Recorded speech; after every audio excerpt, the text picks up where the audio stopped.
Tento admirar o trovo. Primeiramente, me quero agradecer a Turiane por reaccionando no meu vídeo.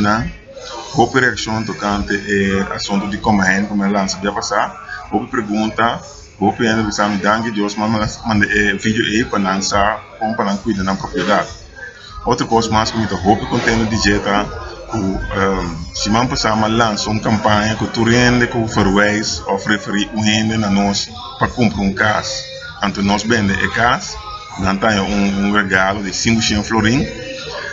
É contente com metade de dieta que tem outro macalar na hora também começa a imitar a coisa. Deus que manda que nós está bom beijo. Você está assim muito contente. Lá que não sigue imitando uma pessoa, você está mostrar que nós está bom beijo. Nós está seguindo assim nós gosta. Nós está seguindo pensa out of the box maneira da beisa.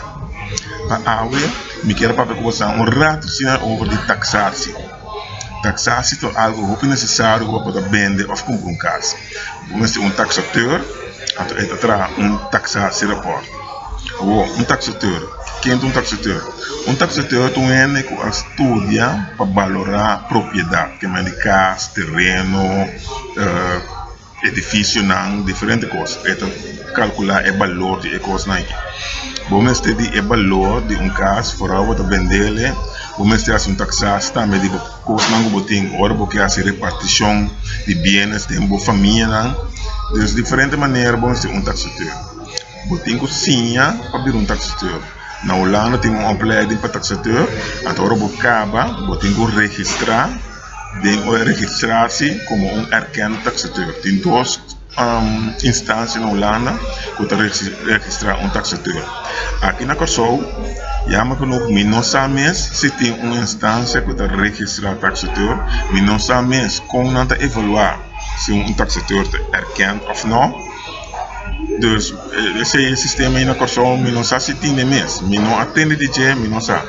Mas na Kosovo tem taxateur na Cia, não está registrado, um caminho de taxateur começar, tem algum de não, se na estúdio na Holanda. Então, cada ano of temporada, nós seguimos registrando na mesma Holanda, então se não botar na com a registração da Holanda, sei que é que nós up to date com a vaca. Pero na Kosovo, basicamente, custa como também banco, o banco tem sua lista de taxateur que é trago, né? Então, segundo não está erkend, não está bom para cada banco botar uma lista diferente outro número na ribadinha. Então, um biama hasta vai num banco, então uma pontrele, stelle voor que a mita taxateur. Como mita hasi para aplicar para mita riba bolista. É de como não solicitar esse brief.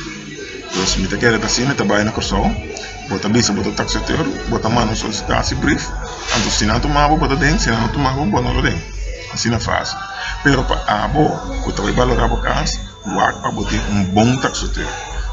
Se você tem mau taxateur, é valorar o caso of muito bom, of muito alto, então agora botar um problema, passou o banco, portanto, você não é porque não está bom, não está toma é taxação report, botar em água de boleto, taxação report, então custa que custa 100. Então, minha advice não botar, é banco que botar vai se cair, vai buscar boa hipoteca, vai se cair, toma uma lista de taxateur, passa a lista, a base se bota aqui taxateur. Outra coisa mais importante para você, taxateur está independente, que é onafhankelijk. Uma companhia que vende casa, e não pode assumir esse taxateur, porque a coisa não está bom, não está biased, como diz, não está biased, é conflito de interesse. Bom, não pode taxar casa na bom está vendendo, mas de mês pode taxar mais alto, tá? Pagou mais tanto cento, é máquina de ganhar, sem para vender de casa. Você taxateur traz um documento, taxateur calcula a casa alto, e a eta vender preço alto para mais sem, eta vai. Então, taxateur mas está independente de qualquer máquina. O que sei bom também, ora bota bem, busca máquina e busca taxateur. Outra coisa mais, o taxateur está valorar a casa. Ora chega a casa, tem o como está valorar a casa. Tinta chega a casa com cano o pronto assim aqui, claro, não está claro. Não está vai taxar o pago. Bom taxateur chega, está midi, está puntar a pergunta, que dia casa hora trabalhar, quanto há em casa que existe, Kiko, quanto é que barrio, é mesmo que cana tem barrio esta busca su main brief, of esta contrapos por main brief, mas esta compila hopi dados para betra taxas report. Pero primeiro taxador cana llega, vira, longe, sem rato, sem aqui, sabe de lá? Como se tem uma dúvida na de taxas report aí. Esse é algum aspecto não chiquito de taxas report que me quer contar bastante. Sobre é necessário para trabalhar em abo com a hora para bem o caso. Danke por bastante tempo. Se você tem pergunta ou dificuldade, você chamar-me DMJ Makelaar 510-8310 ou dmjmakelaar@gmail.com ou você vai nos para Facebook, você busca DMJ Makelaar, entra em pop-up, você vai ter informação, ter vídeo, ter coisa que nós temos. Saludo também a meu brother Rodney Born, de Effective Marketing. Saludos.